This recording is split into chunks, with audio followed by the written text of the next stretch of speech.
you're looking for yet another really exciting non-New Year's Six Bowl matchup, look no further than Jacksonville, Duval County, the Gator Bowl. It's number 19 South Carolina taking on number 21 Notre Dame. Friday, December 30th at 3:30 Eastern on ESPN.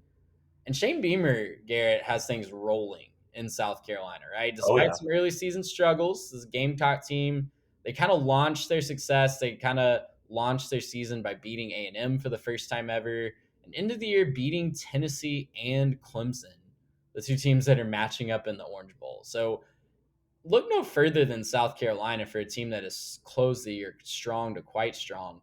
Big scoring totals in the last half of the year. Spencer Rattler looked like he was finally starting to get it to click.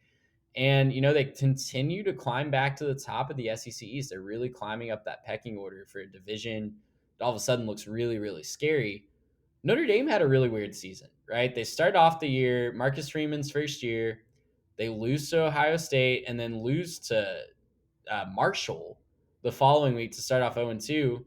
And then they win at North Carolina, lose to Stanford, a team that, just was hapless this year. And then, beat Clemson and play USC relatively close to end the year. So it's a roller coaster ride of a year.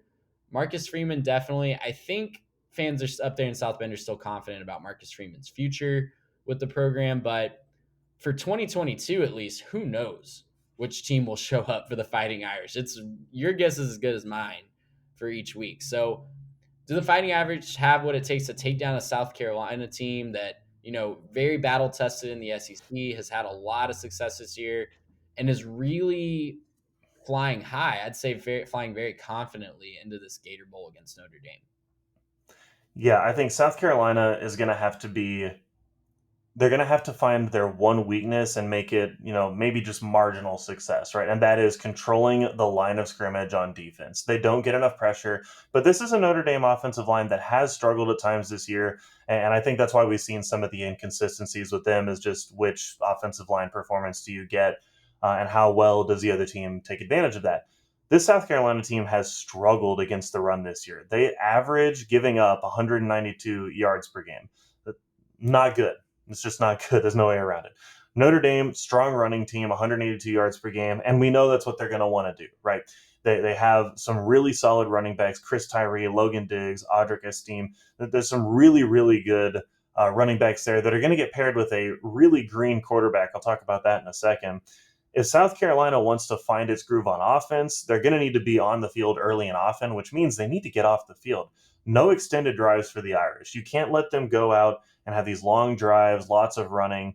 Plain and simple, get off the field, right? Get your offense back out there. Don't let them, load up the box and stop you. You need to load up the box and stop them and get that defensive weak point to be a little bit of a success for you. On the flip side, Notre Dame's going to win this game if they can just get some steady quarterback play to open up their rush attack, right? I mentioned Notre Dame wanting to run the ball. They have two players over 700 yards on the year, but with Drew Pine gone, it's going to come down to either a healthy Tyler Buckner or Steve Angley. He hasn't taken a snap this year. Obviously, the early season injury for Buckner, he had a little bit of playing time there. Didn't win either of the games that he did play in. It's going to be a little bit rough at the quarterback spot. If they can get decent play from their quarterback, Spencer Rattler behind center, he might give the ball up a couple times. You might get some short fields. But if your quarterback can't do anything, they're not going to overcome those mistakes, right? You can almost say, yeah, take the leash off, Spencer. Who cares if you throw a pick? They're not going to do anything with it, right? Just push the ball downfield. But if you can get some good quarterback play, you can't quite do that with Spencer Rattler. If Rattler comes out, takes care of the ball, it makes it that much more important to get something in the pass game and avoid being one-dimensional against the South Carolina team who is going to key in on stopping the run. Yeah. And, it's going to be really interesting to see how that quarterback play plays out. Could be a really sickos quarterback battle, honestly, between Spencer Rattler and whoever is starting for Notre Dame. Garrett, do you have a score leaning in this one?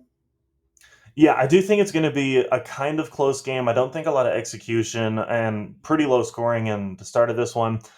I'm going to go ahead and take Notre Dame to win this game. I'm going to take it 26-23. A lot of field goals, a lot of just needing to run the ball. I don't think it's a massive total, but I do think you'll see some big plays out of both teams. I think I'm leaning South Carolina on this one. I think I'm going to take the Gamecocks. The quarterback situation at Notre Dame just terrifies me to pick them. I think, Notre Dame's defense is elite. They're a great unit. I think they're going to give Spencer Rattler a lot of trouble. I'm with you on the lower scoring. But I think South Carolina finds a way to win this one somewhere around 27-20. Maybe a late touchdown drive where Spencer Rattler finally figures it out or something like that. But Yep. look no further than this one. I think it's going to be an interesting game. Couple of coaches that are really fun to watch on the sidelines. Lots to look forward to in the Gator Bowl. Gracious, how about